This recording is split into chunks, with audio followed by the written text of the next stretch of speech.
people suppress their emotions to the point that emotions grow and fester, and feelings grow and fester, and um, and they can alter the physiology at some point. Um, Most of the time, or a good majority of the time, we see that suppressed emotions create weight gain because emotions have mass, which is why you feel it. It wears you down. It bears down on you until you finally make the acknowledgement that this is the case, and you then make the choice to release these emotions. And then you have this saying that, oh, it feels like a weight just lifted off my shoulders. Because it is. Because negative emotions have weight. Negative emotions weigh more than positive emotions. Positive emotions are light. That's why they lift you up. Positive emotions are uplifting. They're uplifting. Positive emotions. They're uplifting. And they're light. They're light. Positive emotions are light. Negative emotions are heavy. And that's why negative emotions, such as depression, negative emotions such as perpetual fear of the worst case scenarios, things of this nature will cause changes in your physiology. I mean, people develop ulcers due to high levels of stress and anxiety and high levels of cortisol and or panic attacks. All of this creates a change in your body chemistry. And if you allow this negative chemistry to, when you allow this negative chemistry to just bombard your entire being, it's inevitable that illness can occur or will occur at some point. Which is why you see many people that are chronically depressed. You see that they start to age quicker. You see that they have no life in them. The life energy has been depleted. The life energy's been depleted because the individual has not allowed themselves to release themselves. Changes need to be made, and if changes aren't made, negative emotions will get the better of you. It will. And again, it will create changes in your physiology, whether it be weight gain or weight loss. We all have heard of anorexia nervosa or bulimia. All of these conditions can and usually do develop by way of us not knowing how to control our emotions and control our circumstances.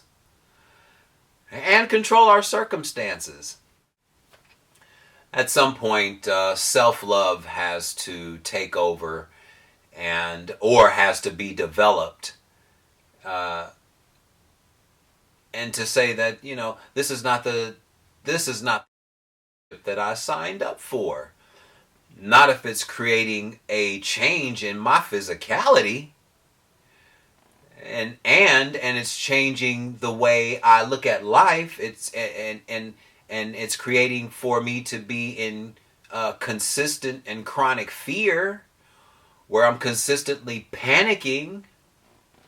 If I'm in perpetual panic or in perpetual fight or flight,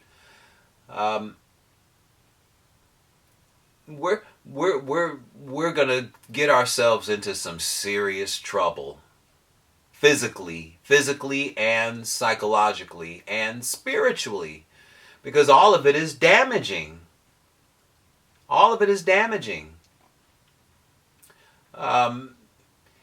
Let's consider having a change and a shift in our perception of what we accept and what we allow in our sphere.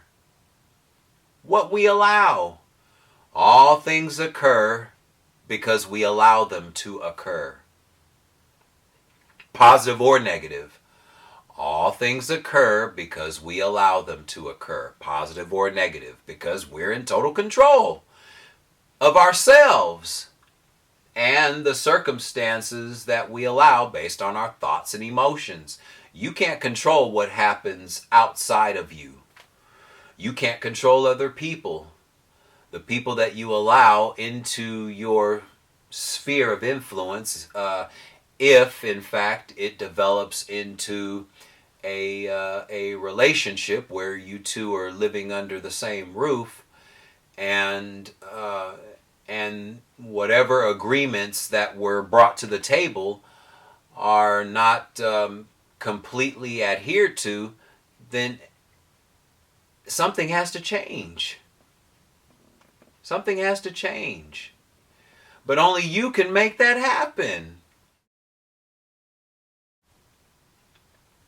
And then panic attacks because you've allowed yourself to go through this situation or any other situation that causes a sour feeling or a feeling of sadness or depression. Now's the chance for you to have a learning moment and know that you are more powerful than the circumstance.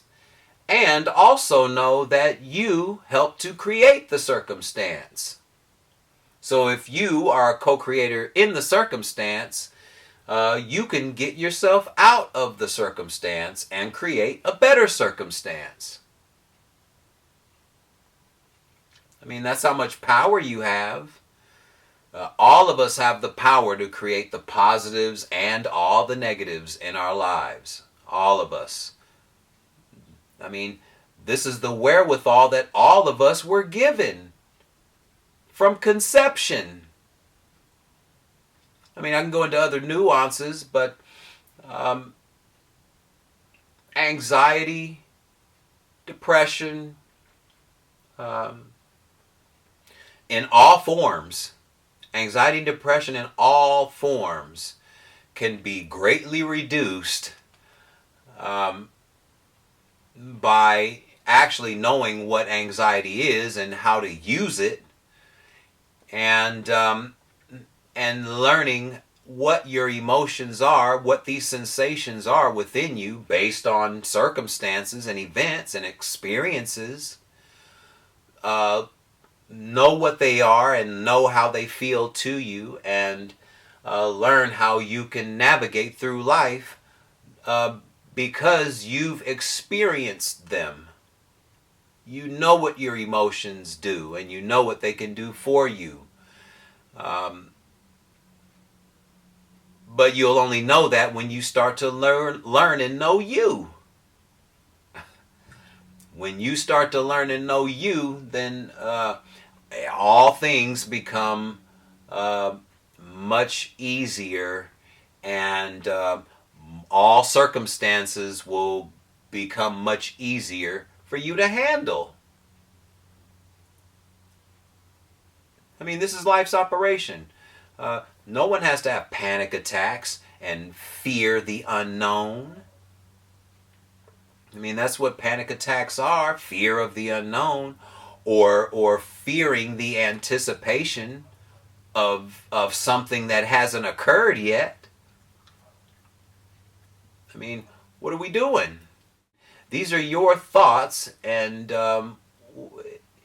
consider learning more of how to use your thoughts to your advantage. This is why learning how your brain works is imperative. I mean, you don't have to be a brain surgeon or a neurosurgeon, but if you know some basics about how your brain operates from a position of quantum physics, just some basics. Panic attacks, anxiety, depression, compulsiveness, all these things will become the all of these type of emotions will be non-existent. Anxiety won't have the negative stigma because all of us experience anxiety. Everyone experiences anxiety or experiences a level of anxiousness.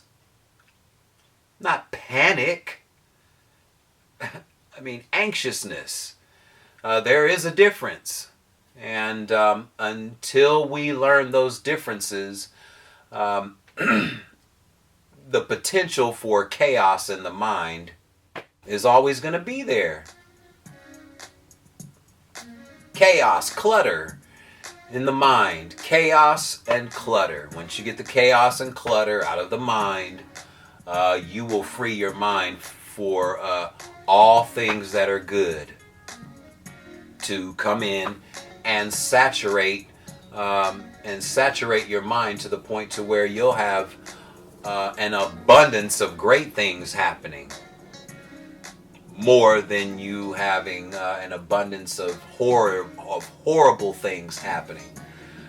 You know, so just consider those elements, and consider those elements, and know that you can always make your situation better. All of us can make our situation better.